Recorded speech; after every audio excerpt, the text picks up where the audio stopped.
এতিয়ালৈকে ভাল, কিন্তু এতিয়ালৈকে ভাল বুলিয়ে বহুত ভাল বুলি নকওঁ। কাৰণ এতিয়ালৈকে অসমত মই জানাত দ্বিতীয় ৰাউণ্ড তৃতীয় ৰাউণ্ড শেষ হৈছে, ক'ৰবাত হয়তো চতুৰ্থ ৰাউণ্ডটো হৈছে।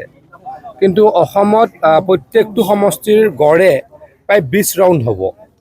গতিকে এতিয়াই বহুতখিনি কৈ দিয়াটো টান, কিন্তু যিটো আৰ্লি ট্ৰেণ্ড আমাৰ কাৰণে অত্যন্ত উৎসাহজনক। হিমন্ত বিশ্ব শৰ্মা ডাঙৰীয়াই মই সদায় কওঁ, আজিও কওঁ, ভৱিষ্যতেও ক'ম, দিনে ৰাতিয়ে যে অসমৰ কাৰণে কাম কৰে, এয়া হয়তো প্ৰতিদানৰ শুভাৰম্ভণি হৈছে। মই আকৌ কৈছোঁ শুভ আৰম্ভণি, কাৰণ আৰ্লি ট্ৰেণ্ড। গতিকে মই বহুত বহাই ক'ব খোজা নাই, মই এতিয়াই ক'ব খোজা নাই যে আমি চৰকাৰ কৰিলোৱেই, কিন্তু মৰ্ণিং শ্ব'জ দ্য ডে বা আৰম্ভণিটো ভাল।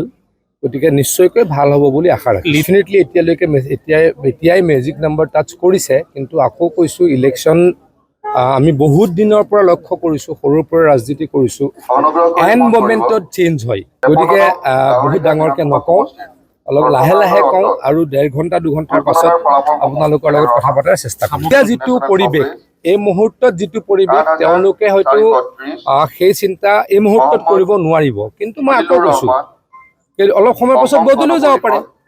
এতিয়া আমাৰ ভাল, কিন্তু আৰু 2 ঘণ্টাৰ পাছত বদলিও যাব পাৰে। গতিকে বহুত ডাঙৰ কথা কৈ লাভ নাই। 2 ঘণ্টাৰ পাছত নিশ্চয়কৈ ফটফটীয়াকৈ ৰিজাল্ট মানুহে গম পাব। জাগিৰোডত মই 100% জিকিম, মই অন্ততঃ সেইটো ক'ব পাৰোঁ। মই চৰকাৰ কৰিম নে নকৰিম আৰু অলপ সময়ৰ পাছত ক'ম, কিন্তু জাগিৰোডত 100% জিকিম বুলি মই মোৰ মতে ভাল ব্যৱধান হ'ব। সমগ্ৰ অসমত আমি য'ত আমি জিকিম বুলি ভাবিছিলোঁ, নামনি অসমৰ কিছু সমষ্টিৰ পৰা আৰম্ভ কৰি উজনি অসমলৈকে, পাহাৰলৈকে বা বৰাক ভেলীলৈকে আমি যি এক্সপেক্ট কৰি আছিলোঁ, ক'তো আমি হাৰা দেখা নাই।